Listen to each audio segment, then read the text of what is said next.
Welcome to this week's Surface Transport edition of the Venari Podcast. Today we are joined by the Secretary of Transportation at the Maryland Department of Transportation, Greg Slater. Greg, how are you? I'm doing great, Gov. I'm really excited to be here on the podcast. No, we really appreciate you being part of the show. And, today's episode, we're going to get an insight into an incredibly important light rail project, the Purple Line, and, an overview of, and some of the commitments that are going on and everything in terms of the restart, and also what it will bring to the community. So to kick us off, what is the Purple Line for our viewers?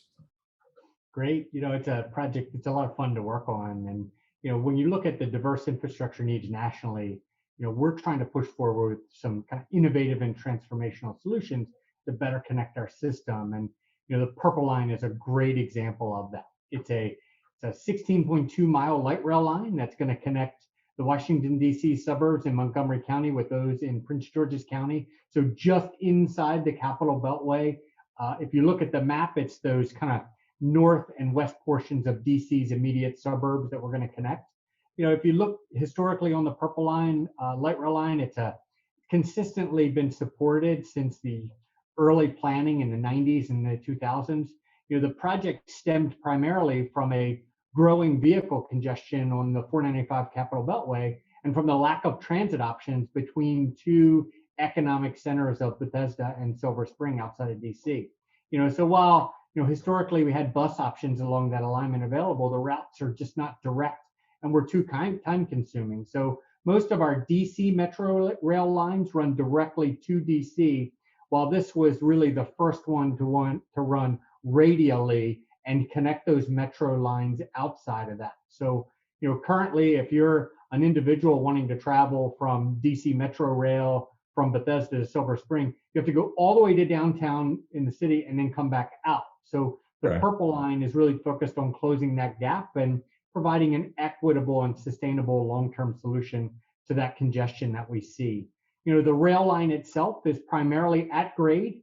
It travels along this exclusive dedicated right of way for about 15 miles, and then it's in mixed traffic for about a mile and a half. The alignment itself will go over 3 aerial structures and 8 bridges and through one short tunnel. So it's going to have 21 stations along the route and provide those connections to the metro rail lines in DC, but also with Amtrak and our local and regional bus routes. So, really interesting part of this is the cars that we're using, the rail cars that we're using. It's a 5-unit modular light rail vehicle spanning about 140 feet, as opposed to that 75-foot metro train. And they're safe and quiet, electrically powered, with low floors for easily boarding and allowing passengers to access without actually having to climb stairs. That's amazing. And it's incredibly unique, this project as well, because the project itself has received national attention for being the first US light rail project to rely on private financing or a mix of private and public financing in regards to a P3 project. Now, some people have said that this is an example of what can go wrong on a big transit using public-private partnerships.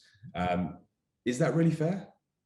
I don't think that's fair at all. I think the model is the right model, and it's the right model for this project. When you think about, we talk a lot about innovation, but when you think about innovation, you don't always think about that in the ways of financing. So, this P3 agreement that we have is structured using the 30-year availability payment model, construction financing coming from federal, state, and kind of local governments, as well as private debt and equity. So if you look at the construction financing today, we have 900 million plus in federal grants, as well as formula funding. We have state funding in construction.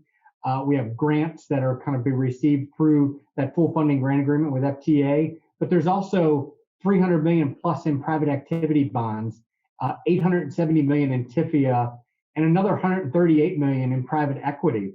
Without that in the mix, we wouldn't be able to deliver this project now. And so, when you think about the innovative side, when you're trying to deliver these big infrastructure projects, you have to think differently. You can't do them all at one time. If you look just at our state as an example, we have this massive collection of transportation infrastructure that came online decades ago.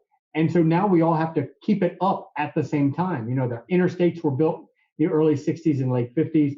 Our commuter rail came online in the 80s, our light rail in the 90s. We have to keep that up, and that takes a lot of resources and money. So, we felt like we had a really strong history of P3s, and we're currently in the middle of two of the biggest in the nation right now. But leveraging that private sector funding to complement our public contributions on infrastructure gives us greater flexibility and capacity beyond our program limitations. So one leveraging the other. In every P3, the different financing as well as the project delivery functions are shared between public and private sectors. But on the purple line, we've over $1 billion completed in construction today and moving forward. But looking at those tax-exempt private bonds and those types of things, all leveraging each other. When you look at the variety of P3 models out there, the design, build, finance, operate, and maintain model, it's a type of P3 that's been used on rail projects in Canada and abroad, and was even used here in Denver with the Denver Eagle project several years ago. But looking at where we are in the process, it was just we had a lawsuit and those types of things kind of derailed us, for lack of a better term, for a little while. But the focus here was making sure we had the right partner. And when you have the right partner, you're going to be able to go through those challenges and weather through that. And we feel like we have. We're currently in the selection process for that new lead construction contractor. We're expecting to have them on board in September. We're working through the risk matrix now.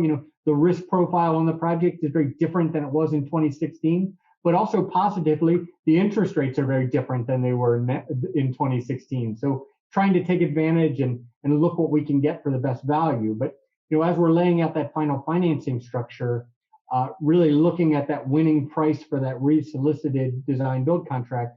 But in return for operating and maintaining the project at a specific level of service with the financing in the design and construction was really the right model for us, because it gives us that predictable operating environment over a 30-year structure, but it also gives us a predictable financing payment model over a 30-year structure. DOTs, we can deal with predictable funding models. What really messes us up is the unexpected big costs. And so, the majority of construction costs today are going to be financed by federal TIFIA loan, and the remainder through private activity bonds and those types of things, and equity. But the greatest thing about federal TIFIA loans is it low cost financing, and we can maximize that benefit and deliver that for us now. And we're already seeing that in the opportunity up and down the corridor. Definitely, and looking forward to that restart as well, which will hopefully be in the fall. And in regards to the wider community as well, what are the future benefits of having this line? You mentioned the decrease in congestion, taking cars off the road and really getting commuters onto this new line. What are the other benefits? It's ridership, it's decreasing congestion, but it's also about the environment and the economic development opportunities that come with it. Already, we've seen approximately $2 billion in economic development along the Purple Line corridor under construction. And so you're looking at over 66,000 jobs directly created over the course of Purple Line construction. But when complete, it's going to connect all those other transit lines and create that job accessibility matrix that we're really looking for, closing that gap to create that. So when you look at ridership, our Purple Line, we're projected at about 59,000 in ridership at startup, and we'll be at 74,000 by 2040. So if you look at kind of weekday, our peak periods, we're going to be running as part of our P3 7.5 minutes headways during the peak periods up and running. So it's going to take our estimates 17,000 cars off the road every single day and save 1 million gallons in fuel consumption annually. So the electric power that we're focused on the Purple Line means no emissions to that immediate environment, and we used the existing right-of-way, so it was really minimal impact on the land and the resources around it. We worked really hard in the planning phase to see where we could, when we needed to run on roadway, where we could repurpose and take away a travel lane and repurpose that to minimize that footprint. A little bit of a road diet to add a transit solution in an existing roadway footprint. Well, look, I'm excited to see the project restart. And look, thank you again for speaking with us, Greg. Absolutely. Thank you. I really enjoyed it.